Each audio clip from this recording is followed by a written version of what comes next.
Madam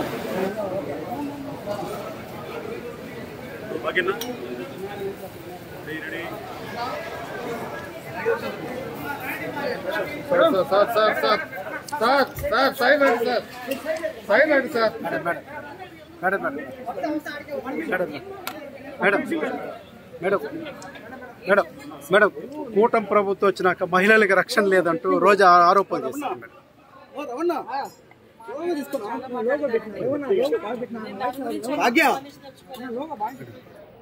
ఏంటంటే మాకు ఒక రెస్పాన్సిబిలిటీ ఉంది, ప్రభుత్వానికి బాధ్యత ఉంది.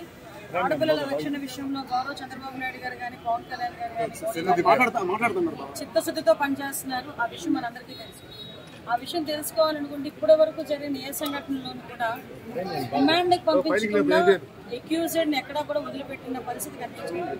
డెఫినెట్ గా ఎక్కడైనా సంఘటన వితిన్ 24 hours నుంచి 48 hours లోపలనే నిందితుడిని పట్టుకొని అన్ని ఎవిడెన్స్ చూపించి వాళ్ళని రిమాండ్ పంపించడం ఒక ఎత్తు అయితే, వాళ్ళకి త్వరితగతిన శిక్ష పడాలి అని ఒకే ఉద్దేశంతో fast track courts already POCSO act ఉన్నాయి, ఫాస్ట్ ట్రాక్ కోర్ట్స్ మళ్ళీ స్పెషల్ కోర్ట్స్ కూడా ఏర్పాటు చేసి నిందితులకి అతి త్వరితగతిన శిక్షలు పడాలనే ఉద్దేశంతో గౌరవ చంద్రబాబు నాయుడు గారు కూడా ప్రత్యేక కోర్టుకి సిఫార్సు చేయడం జరిగింది, హైకోర్టును అడగడం జరిగింది. ఆ హైకోర్టు మనకి స్పెషల్ కోర్టు ఇచ్చిన తర్వాత కేసెస్ ని వాటికి పంపించి నిందితులకి త్వరితగతిన శిక్ష పడే ఏర్పాటు కూడా మేము చేస్తాం. విషయం ఏంటంటే కంప్లీట్ గా పోలీస్ వ్యవస్థను 5 సంవత్సరాలు నిర్వీర్యం చేశారు. వీళ్ళు మాట్లాడుతుంది ఏంటంటే కూటమి గవర్నమెంట్ వచ్చి 4 నెలలు అయింది. ఈ 4 నెలల క్రితం వరకు లాస్ట్ 5 సంవత్సరాలు పరిపాలించింది ఆ సైకో ప్రభుత్వం, వైఎస్ఆర్సీపీ ప్రభుత్వం. అందులోని ఆ పోలీస్ వ్యవస్థ నిర్వీర్యం చేసి కనీసం సీసీ కెమెరాస్ ని కూడా బాగు చేయలేని దుస్థితిలోనే వైఎస్ఆర్సీపీ గవర్నమెంట్ ఉండడం ఒకటైతే, పోలీస్ విపరీతంగా గాంజాయికి మద్యపానానికి విపరీతంగా బానిసలైపోయేటట్టు ప్రజలను తయారు చేయడమే కాకుండా చిన్న చిన్న పిల్లలు కనీసం స్కూల్లో చదువుకునే పిల్లలకి కూడా గాంజాయి అలవాటు చేసే పరిస్థితి లాస్ట్ గవర్నమెంట్ లో మనం చూసాం. మీరు అబ్జర్వ్ చేస్తే మేము వచ్చిన తర్వాత గాంజాయిని మాక్సిమం కంట్రోల్ చేయడం, అదేవిధంగా ఇంకా కంట్రోల్ చేయడానికి కూడా మొన్న కేబినెట్ లో మేము ఆమోదింపండి ఈరోజు నార్కోటిక్ టాస్క్ ఫోర్స్ ఏర్పాటు చేస్తున్నాం.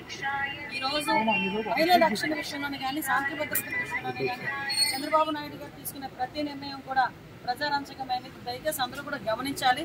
విమర్శించే వాళ్ళు విమర్శిస్తూనే ఉంటారు. నేను కూడా చెప్తున్నా, లాస్ట్ 5 సంవత్సరాల్లో చాలా సంఘటనలు జరిగినాయి. మరి ఆ సంఘటనలు జరిగినప్పుడు ఎప్పుడు వెళ్ళని వాళ్ళు ఈ రోజు అనకూడదు కానీ రాబందుల్లో వచ్చి వాలిపోతున్నారు.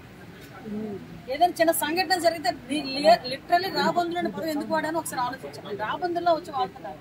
మంచిదే, నిజంగా వచ్చి కన్సోల్ చేయండి, వాళ్ళని ఏదో వాళ్ళకి చేతన సాయం చేసి వెళ్ళండి, అన్ని బాగానే ఉన్నాయి.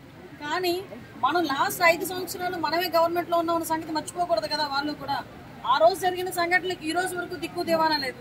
నేను చాలా సందర్భాల్లో అంటాను, పులివెందుల్లో జరిగిన సంఘటనకి పులివెందుల్లోని చనిపోయిన నాగమ్మకి ఈ రోజు వరకు న్యాయం జరగలేదు. వీళ్ళు బయటకు వచ్చి ఏం మాట్లాడతారండి వీళ్ళు? కాబట్టి వీళ్ళ మాటల గురించి కాదు, వీళ్ళు ఏం మాట్లాడుకున్నా కూడా గవర్నమెంట్ పరంగా మేమందరం కూడా చాలా చిత్తశుద్ధితో ఉన్నాము.